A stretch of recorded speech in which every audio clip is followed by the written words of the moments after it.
Today on Gibbles and Bits, we're making pasta.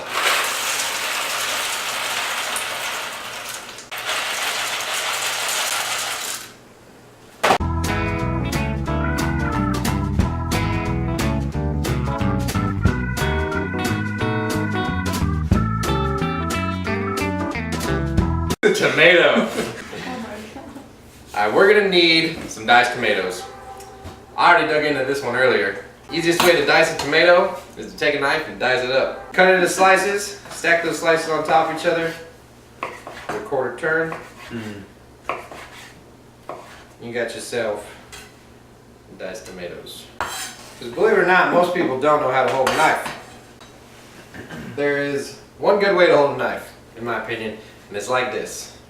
You want to hold it with 3 hands on the heel. 3 hands, huh? 3 hands on the heel and 2 pinching the blade. And the reason I say this is because there's a reason I'm moving this around the way I am. Wherever my hand goes is where the knife goes. You get a lot of people who've been to prison too many times and they hold this thing like they're trying to not get raped in the shower.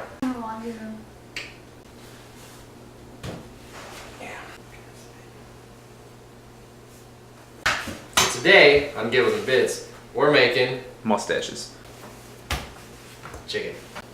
First step when you're getting your chicken ready is when you got a big piece like this, it takes a long time to cook and I ain't got time for that. So what I'm going to do is I'm going to half this chicken so that 1, I get 2 pieces out of it, and 2, it cuts my cooking time in half. So when you're halving it, you want to make it as even as possible.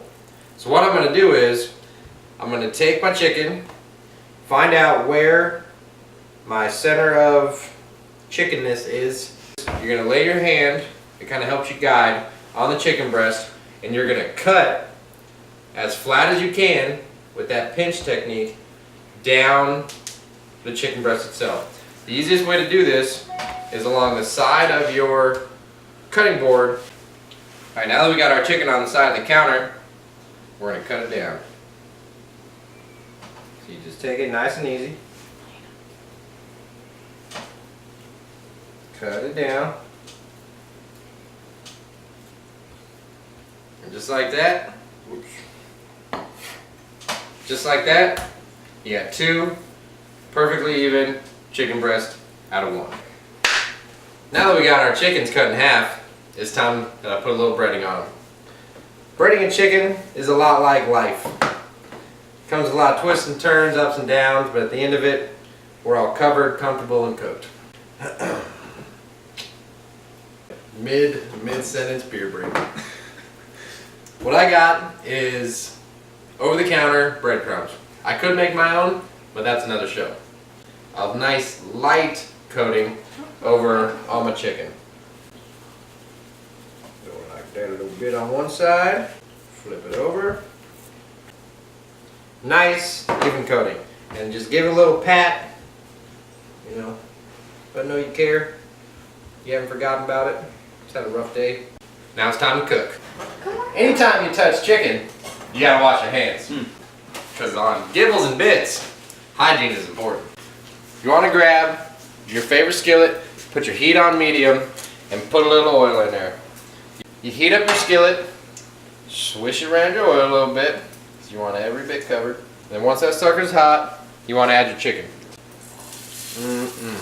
Get that nice sizzle.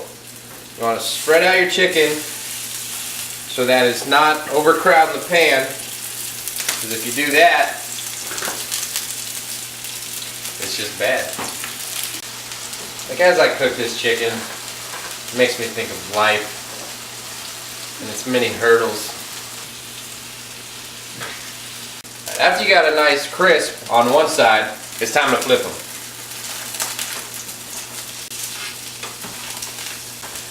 So about another 3 to 5 minutes on that side. We got a nice crisp on our chicken breast. Now it's time to move them to our pan. Yeah. Alright, we got our chicken breast on our pan. It's time to put them in the oven. We're going to bake them at about 350 for... I honestly don't have a timer for you because it all depends on how much you cooked them in the pan and the size of your chicken breast. For me, with this size, I'm probably going to put them in there for about 6 to to 10 minutes. About as long as it's going to take me to cook the sauce. So, how about we cook the sauce? Now it's time to make cream sauce. What you're going to need is you're going to need chicken stock, garlic, butter, a little bit of salt, a little bit of pepper, and the secret ingredient that I'll reveal a little later. You're going to take the pan that you just cooked the chicken in, you can bring that up to a medium heat. You want to let that pan come up to temperature before you do anything else. Go ahead. Once you get your pan up to temperature, it's time to deglaze the pan. And what that means is you're going to take some form of liquid. For me, it's chicken stock, and you're going to add that to the hot pan. Simmer. All right. What that does is it gets all that delicious chickeny goodness that you just cooked, and it lifts it up off the pan. I crank that up to about medium-high heat. Scrape all that stuff off the bottom of your pan. This is what gives your sauce all that amazing flavor that you're going to have at the end of this. After you deglaze your pan, you want to bring that stock up to a simmer. Once you bring that up to a simmer, you want to add your garlic. Oh yeah. As you watch my show, you will very quickly realize that I love garlic.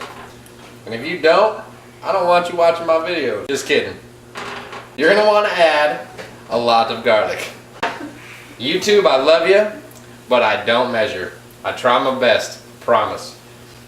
As this simmers, you're going to want to let that garlic kind of get its love going. After you start to smell the garlic, you want to add your butter. After we got our butter melted, it's time to add the cream. You want to cut your heat down to low and slowly incorporate your cream to your sauce.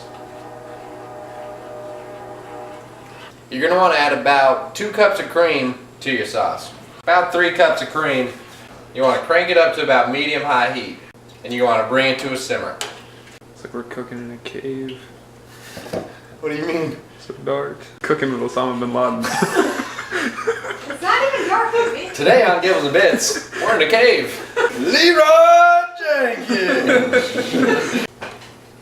As your sauce comes up to a simmer, you want to stir. Because just like in life, you gotta mix it up sometimes. Smoking chicken is illegal in Turkey. It offends the natives.